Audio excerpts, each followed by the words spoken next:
In this video, I'm going to show you the easy way to disconnect and reconnect conductors. If I want to disconnect this conductor from pin 3, I'll just press Shift and then click the node and drag. And if I want to drop the wire, I just press Escape.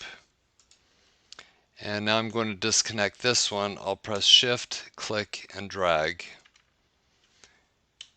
Press Escape.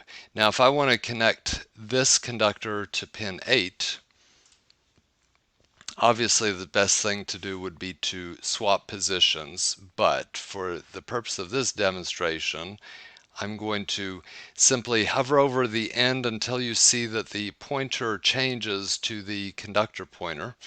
To make that more obvious, I'm going to zoom out.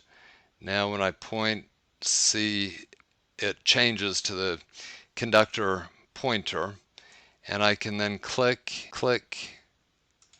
and reconnect. Now let's go to a graphical component and do the same thing. You can press Shift, click, and drag, and I can reconnect. So you see it works the same way for graphical components. Now another case. In this diagram I have group nodes. That means connectors that have no contacts exposed. So you see that the circle is filled.